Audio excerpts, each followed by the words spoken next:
եւս մի քանի օր եւ կմեկնարկի ամառային զորակոչը։ Սա նշանակում է, որ 18 տարին լրացած զինապարտ քաղաքացիները պետք է ներկայանան մշտական բնակության վայրի զինկոմիսարիատ։ Ըստ իրավակարգավորման զինվորական հաշվառման ենթակա են տվյալ տարում 16 տարին լրացող արական սեռի քաղաքացիները եւ բնավ կարեւոր չէ վերջինները զինկոմիսարիատ ներկայանալու պահանջով ծանոթում ստացել են, թե ոչ։ Պարտավորությունը այդ տարիքում չկատարելը առաջացնում է օրենսգով նախատեսված վարչական պատասխանատվություն։ Իսկ արդեն անձի 18 տարին լրացած լինելու պարագայում զինվորական կոմիսարիատները կողմից չներկայանալու դեպքում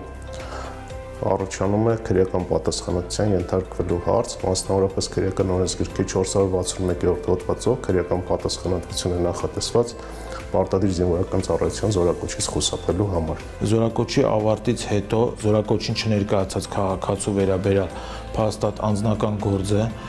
փաստաթղթերը պատճենահանվում են եւ զինվորական կոմիսարի կնիքով ներկայացվում են Հայաստան Հանրապետության քննչական կոմիտեի զինվորական քննչական գլխավոր վարչության համապատասխան կազորային քննչական բաժիններ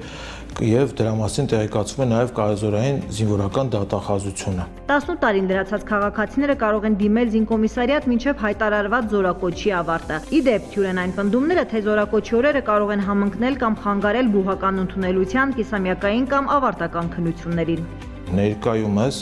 քաղաքացիների պարտադիրական ծառայության զորակոչը իրականացվում է հուլիս ամսին, դա նախատեսված է իրականացնել, որպեսզի քաղաքացիները իրենց ավարտական, ինչպես նաև բարձրագույն ուսումնական հաստատություններ ընդունվելու քննությունները կարողանան հանձնել եւ օգտվեն իրենց նախատեսված իրավունքներից։ Պարտադիր զինվորական ծառայությունից խուսափելու համար նախատեսվում է ազատազրկում 2-ից 5 տարի ժամկետով։ Բացատրում է զորակոչի գլխավոր կազմակերպիչ Դավիթ Կիզոկյանն ու հավելում. երկրի տարածքում չլինելու փաստը զինապարտ քաղաքացուն պատասխանատվությունից չի ազատում։ Արտերկրում մշտական բնակություն ունեցող Հայաստանի մինչև 27 տարին լրացած արական սեռի քաղաքացիները հաշվառման կարող են կանգնել դիմում ներկայացնելով այդ երկրում գործող Հայաստանի Հանրապետության դեսպանություն կամ հյուպատոսություն։ Հայաստան Հանրապետության արտաքին գործերի նախարարության հյուպատոսական վարչության կողմից տվյալ քաղաքացու վերաբերյալ բոլոր հավաքագրված փաստաթղթերը ներկայացվում են Պաշտպանության նախարարություն տվյալ պարագայում հանրապետական զինվորական կոմիսարիատ եւ քաղաքացին արդեն վերցվում է զինվորական հաշվառման։ Այն պահից, երբ զինկոմիսարիատը հաղորդում է ներկայացնում զինվորական քննչական գլխավոր վարչություն, զինապարտ քաղաքացու չներկայանալու մասին նախաձեռնվում է քրեական վարույթ ու քրեական հետապնդում։ Իրավապահները միջոցներ են ձեռնարկում անձին հայտնաբերելու համար։ Հաջողության չհասնելու դեպքում անձի նկատմամբ հայտարարվում է հետախուզում։ Խափանման միջոց որպես կանոն ընտրվում է կալանավորումը։ Նշանակում է, որ ներպետական իրավապահ բոլոր մարմինները միջոցներ են ձեռնարկում անձին հայտնաբերելու ուղղությամբ, իսկ եթե անձը գտնվում է Հայաստանի Հանրապետության սահմանների դուրս, ապա նաև հայտարարվում է միջազգային հետախուզում եւ անձի ցանկացած պետության իրավապահ մարմինների տեսադաշտում հայտնվելու պարագայում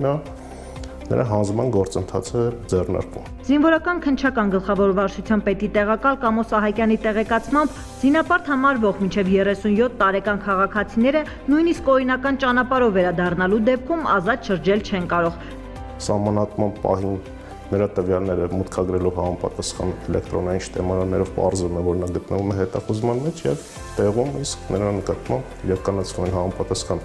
հարկադրանքի միջոցներ, նա ձերբակալվում է եւ ներկայացվում է նախաքննական մարմին։ Եթե անձի 27 տարին չի լրացել, ապա նա հնարավորություն ունի դիմում ներկայացնել պատրաստակամություն հայտնելով մեկնելու ծառայության։ Այս գործընթացից հետո վերջինս անցնում է համապատասխան բժշկական ստուգումներ եւ եթե ծառայության համար պիտանի է ճանաչվում, ապա զորակոչվում է զինված ուժեր։ Տաթևիկ Աբրահամյան, Ռազմիկ Տիգրանյան, Սինուշ։